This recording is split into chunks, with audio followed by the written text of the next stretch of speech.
kita kembali ke poin yang ketiga. Cek plagiarisme gratis. Tapi sebelum gratis, saya akan bahas dulu yang berbayar. Jadi nantinya kan ada seimbang bagaimana mencek similarity atau plagiarisme yang berbayar maupun yang gratis.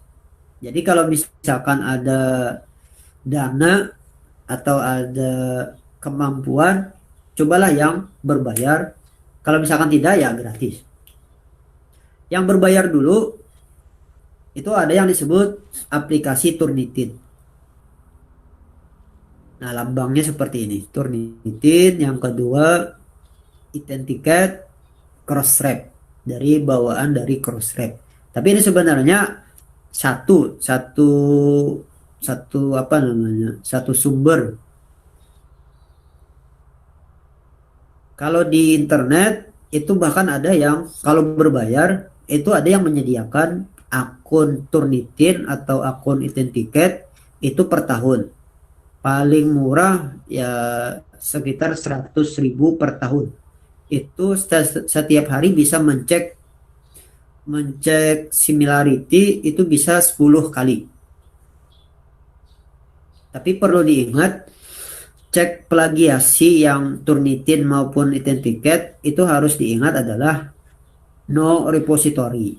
Dalam artian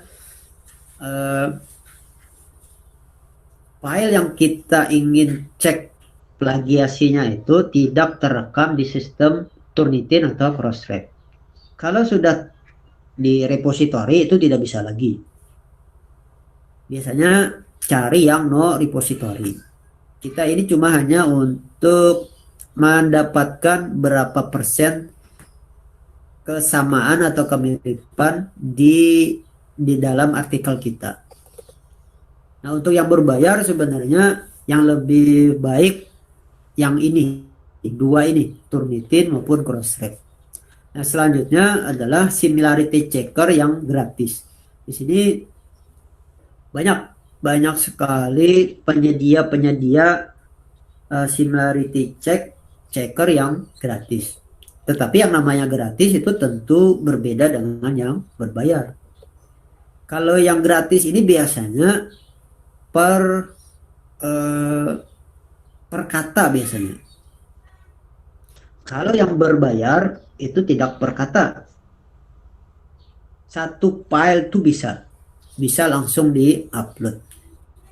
Jadi yang gratis bisa Quetek, plagiarisme detector .net, plagiarism checker x.com, small CEO tool, Unicheck, dan seterusnya. Kalau misalkan waktunya ada, kita bisa praktekkan. Boleh Ustadz, ditambah lagi enggak apa-apa Ustadz? Oh boleh. Misalkan kita 20 menit lagi enggak apa-apa Ustadz? 20 menit lagi enggak apa-apa Ustadz? Iya, terima kasih atas tambahan waktunya. Atau kita cek atau praktik yang gratis, pakai Quetek lah. Tapi sebelum menggunakan ini biasanya disuruh disuruh sign up atau daftar dulu. Biasanya seperti itu. Di mana-mana kayak di plagiarism checker, small CEO tool itu harus sign up atau harus daftar dulu. Misalkan kita ini login, karena kalau salah ini sudah ada akun Ana. Oh ya ada. Ini kalau sign up-nya sama seperti mendaftar di Facebook lah. Ada emailnya apa, passwordnya apa. Anggap itu sudah dilaksanakan. Kita akan mencek misalkan satu artikel lah. Nah ini tampilannya report. Ini bisa di kopas misalkan tampilannya misalkan, atau yang di sini.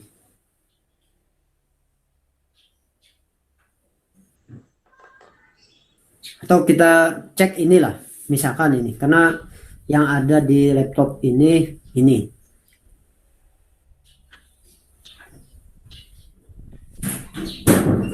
Untuk plagiarism checker berbasis online itu biasanya berkaitan erat dengan kecepatan koneksitas dari internetnya sendiri. Coba misalkan kita kopas yang abstraknya, kita cek di sini.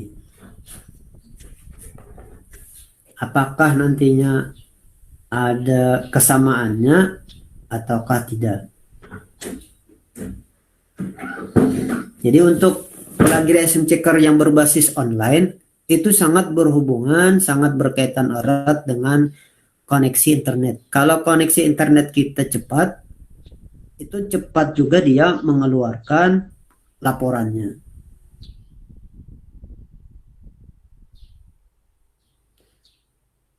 Kalau untuk dosen yang penelitiannya cukup banyak, saya sarankan beli yang berbayar lah.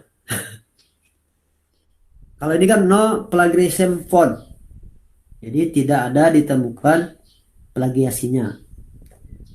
Jadi kalau misalkan ada, di sini nantinya akan tertulis berapa persen.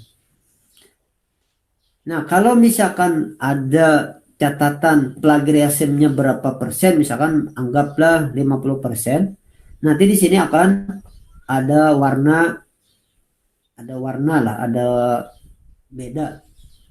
Jadi misalkan anggap di sini yang pembelajaran akidah. Nah, ketika yang ini misalkan dianggap sama atau plagiarismnya sudah ditemukan, bagaimana cara menghindari yang namanya plagiarism checker? Nah, makanya disebut adanya paraprase. Ketika ada paraprase, itu tidak sama persis dengan ini. Jadi kata kunci yang lain untuk menghindari plagiarism checker adalah menemukan kata-kata yang sama, misalkan sinonimnya. Bahkan di internet ada sebuah link yang membantu kita menemukan sinonim dalam satu kata. Misalkan dapat itu kan bisa diartikan bisa, mampu.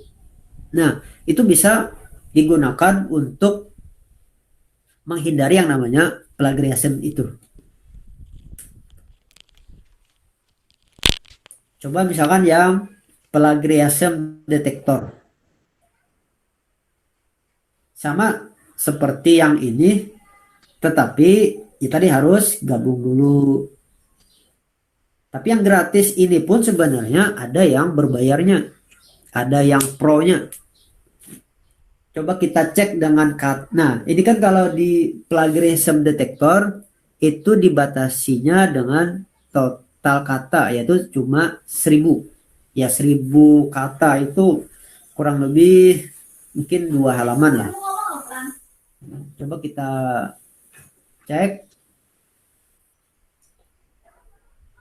Nantinya periksa plagiarism. Nah, total kata cuma 240.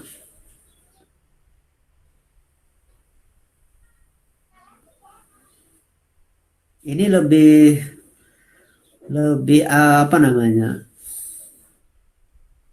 Lebih bagus tampilannya ketimbang yang quick text tadi. Jadi para peserta, kalau ini kan malah ada terbaca malah 20% menjiplak, 80% unik. Nah, jadi sebenarnya untuk yang plagiarism checker yang gratis itu sebenarnya sudah ada perbedaannya. Kalau yang di Quitek itu yang kata-kata tadi itu tidak dianggap sebagai plagiarism atau plagiat, tetapi di ini plagiarism detector malah dianggap sebagai 20% plagiat. Bahkan kalau di plagiarism detector ini ada yang namanya lihat sumber plagiat. Nah, ini. Jadi bisa dipraktekkan pada tautan yang setelahnya. Ini plagiarism checker X, small CEO tool, dan seterusnya. Kalau di internet cukup mengetikkan kata kunci plagiarism checker free, itu bisa banyak, tetapi terbatas, biasanya tidak satu file, tetapi terbatas dalam maksimal itu 1000 kata. Kalau misalkan lebih 1000 kata, mau tidak mau 1000 kata yang lain, misalkan halaman yang lain itu memerlukan beberapa kali input. Tapi yang namanya yang berbayar itu cukup mengupload filenya saja. Ketika sudah dicek, itu akan nanti keluar lengkap dengan dari mana saja kutipan-kutipan atau yang dianggap sama di